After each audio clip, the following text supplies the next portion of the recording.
அனைவருக்கும் வணக்கம். வாழ்க தமிழ், வளர்க நாடகக்கலை. சித்திரை மாதம் 23ஆம் தேதி திங்கட்கிழமை. இன்று இரவு எந்தெந்த மன்றங்கள் எந்தெந்த ஊருக்கு போகுது அப்படின்னு சொல்லிட்டு பார்ப்போம். நிறைய சகோதரர்கள் என்ன கேட்டிருக்கீங்கன்னா, டெய்லி வாய்ஸ் பதிவே போடுறீங்களே அக்கா, ஏன் உடம்பு சரியில்லையா, என்னாச்சு அப்படின்னு சொல்லிட்டு கேட்குறீங்க. அப்படிலாம் இல்லை, இப்போ கொஞ்சம் ஒர்க் அதிகம், சீசன் டைமு, நம்ம கலைஞர்களுக்கான எல்லா நாடகங்களும் கம்பெனிகளுக்கு ஃபுல் பண்ணோம் இல்லையா. ஊர்க்காரங்க வராங்க, அவங்க எதிர்க்க போயிட்டு நம்ம வீடியோ எடுத்துகிட்டு உட்காந்துருந்தோன்னா ஒரே டைமில் 4 ஊர்க்கார் வரும்போது நம்ம எப்படி அவங்கக்கிட்ட பேச முடியும். அதனால் வாய்ஸ் ரெக்கார்டை போட்டுட்டோன்னா கொஞ்சம் ஈஸியாக இருக்குது எடிட் பண்ணுற வேலையெல்லாம். உங்களுக்காக தான் இதையுமே பண்ணிகிட்டு இருக்கேன். எல்லா ஊருமே நாடக கலைஞர்களுக்கு என்ன சாப்பாடு ரெடி பண்ணட்டும், வெஜ் ரெடி பண்ணிட்டோங்களா, நான்வெஜ் ரெடி பண்ணிட்டோங்களா அப்படிலாம் சொல்லி பாசமாக கேட்குறீங்க. நல்லா உபசரிப்பு கொடுத்து நல்லா கவனிச்சிக்கிறீங்க. ஆனால் ஒரு சில ஊரில், நான் எல்லா ஊர்லேயும் சொல்லலை, ஒரு சில ஊரில் நேற்று பார்த்தீங்கன்னா நம்ம டீமில் ஒரு டீமுக்கு போன ஊரில் சாப்பாட்டுக்கு உட்காந்து நம்ம கலைஞர்கள் 4 பேரை இல்லை எழுந்துருங்க, நேற்றுக்கு எதுக்கு உட்காருங்க, இன்னும் நான் கொஞ்சம் பேர் நாங்கள்லாம் சாப்பிட்ணும், அதுக்கப்புறம் வந்து சாப்பிடுங்க, அதை வேறு மாதிரி சொல்லியிருக்கிறாங்க. ஒரு சில வார்த்தைகள்லாம் சொல்லி அப்படியே நடிகர்களை எழுப்பி வெளியே அனுப்பிச்சிட்ருக்காங்க. ரொம்ப எங்கள் கலைஞர்களுக்கு அது கஷ்டம். யாருக்காக இருந்தாலும் சொல்லுங்கள், படத்தில் தான் இந்த மாதிரிலாம் காமிப்பாங்க, நீங்கள் ஏந்துருங்க முதல்ல, அதுங்காட்டி என்ன உங்களுக்கு சாப்பாடு, போங்க அப்புறமா வந்து சாப்பிடுங்கன்னு சொல்லிட்டு அந்த நேரத்துலலாம் ஒரு சோகமான இந்த மியூசிக்லாம் போடுவாங்க. அதெல்லாம் நம்ம படத்தில் தான் பார்த்துருப்போம். ஆனால் நிஜ வாழ்க்கையில் நம்ம கலைஞர்கள் அதை அனுபவிக்கும் போது அந்த வலியெல்லாம் வந்து அதை அனுபவிக்கிறவங்க மட்டும்தான் அது அந்த வலி தெரியும். சாப்பாட்டுக்கு இல்லாமல் இந்த தொழிலை தேர்ந்தெடுக்கலை. இந்த கலை மேலே, நாடக கலை மேலே ஒரு காதலாக, ஒரு வெறித்தனமாக, ஒரு ஆசையாக வந்து சேர்ற இளைஞர்கள் இப்போ அதிகம்.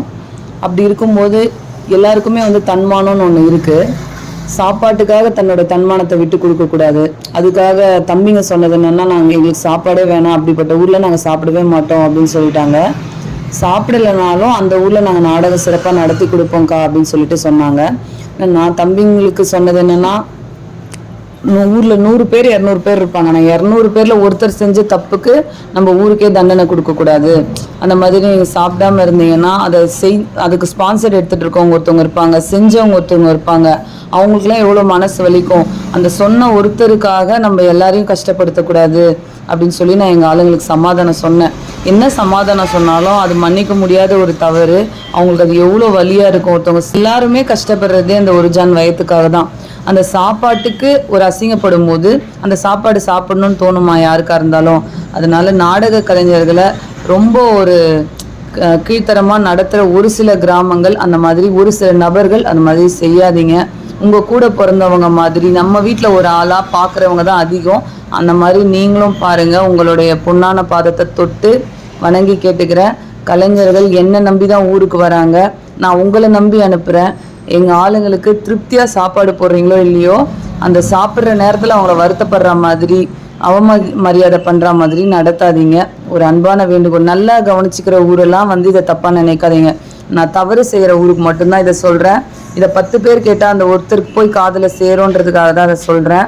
அதனால் நடிகர்களை கொஞ்சம் மரியாதையாக இன்றைக்கி நம்ம செய்யாறு வாணி நாடக மன்றம் பார்த்தீங்கன்னா காட்பாடி பக்கத்தில் எல்ஜி புதூரில் நாடகம், அரக்கோணம் ஆஞ்சநேயர் நாடக மன்றம் செஞ்சி பக்கத்தில் கீழ்மாம்பட்டில் நாடகம், அசோக் நாடக மன்றம் லாலாப்பேட்டை பக்கத்தில் கட்டாரி குப்பம் அடுத்த மேல்வலசை அடுத்த கட்டாரி குப்பத்தில் நாடகம், தனுஷ் நாடக மன்றம் காட்பாடி அடுத்த சேனூரில் நாடகம், சேனூர் வள்ளி நாடக மன்றம் சோளிங்கர் அடுத்த வெங்குப்பட்டு அடுத்த எருமப்பாளையத்தில் நாடகம், ஜெயம் நாடக மன்றம் நெமிலி அடுத்த 101 கீழாந்துறை, நந்தினி நாடக மன்றம் வெள்ளிமேடுபேட்டை அடுத்த புளியனூர், நவீனா நாடக மன்றம் காட்பாடி அடுத்த ஆர்ஜி முல்லைநகர், பத்மா நாடக மன்றம் உத்திரமேரூர் அடுத்த காவாந்தண்டலம், பூவரசன் நாடக மன்றம் போலூர் அடுத்த ஆர் குன்னத்தூர், தனம் நாடக மன்றம் மாம்பாக்கம் அடுத்த மேல் புதுப்பாக்கம் காலனி, மேலொட்டிவாக்கம் ஜீவா நாடக மன்றம்